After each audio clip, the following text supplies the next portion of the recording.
ডাকাতের সর্দার বলেছে, ডাকাতটা কোথাও খুঁজে না পেয়ে ওই রাত্রিবেলা শুয়েছিল ভরত মহারাজ, তাকেই চ্যাংদোলা করে তুলে নিয়ে গেছে।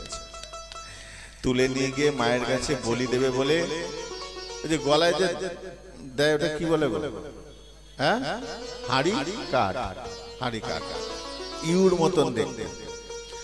তো ভরত মহারাজকে ধরে গলাটা দিয়ে দিয়েছে, বলে মাথাটা বাড়া। সে দিব্যি কোনো কথা নেই, মাথাটা গলা বাড়ি দিয়েছে।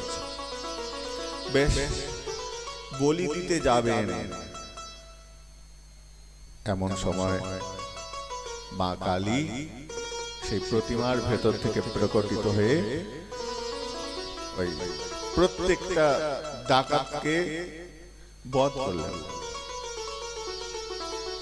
বধ করে মা এবার হাড়ি কাটা, হাড়ি কাঠ থেকে খুলে এবার ভরতকে বলছে, বাবা একটু তো প্রতিবাদ করতে হয়, তোমার সামর্থ্য আছে, তোমার ক্ষমতা আছে, প্রতিবাদ করলে না কেন? ভরত মহারাজ খুব মিষ্টি করে বলছেন, আমি জানি তুমি মা, তুমি নিজের সন্তানকে বাঁচাবার জন্য উলঙ্গ হয়েছিল, তাই না?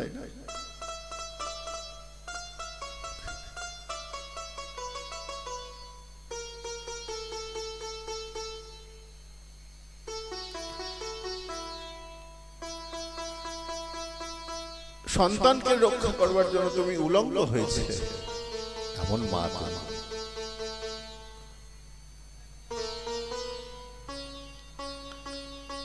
সামনে কে দাঁড়িয়ে আছে তুমি তাও জানো না। তুমি শুধু একটা জিনিসই জানো, তোমার সন্তান বিপদে পড়েছে, তোমাকে রক্ষা করতে হবে। তুমি বস্ত্র তোমার অঙ্গ থেকে খুলে চলে যায়, তুমি তাও কিন্তু একবারও ঘুরে দেখো না যে তোমার বস্ত্রটা ঠিক আছে কিনা। এটাই তো মায়ের স্বভাব। চোখের সামনে তোমার সন্তানকে ধরে নিয়ে যাচ্ছে, মা তখন লিপস্টিক পরতে যাবে, মাথা চুল আঁচড়াতে যাবে, না কাপড়টা বেনারসি শাড়ি বার করবো সেটা দেখতে যাবে, মা কিচ্ছু দেখবে না।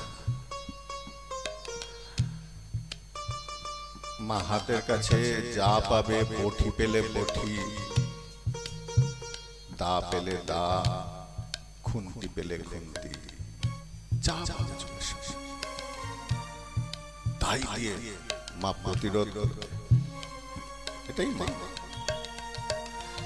এটাই মা, এটাই মায়ের লক্ষ্য। মা এমন করেন।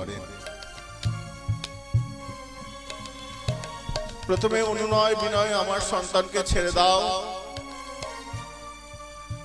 যখন দেখছে অনুনয় বিনয় কাজ হচ্ছে না, মা তখন অস্ত্র ধরবে। এটাই প্রকৃতির নিয়ম, এটাই মা।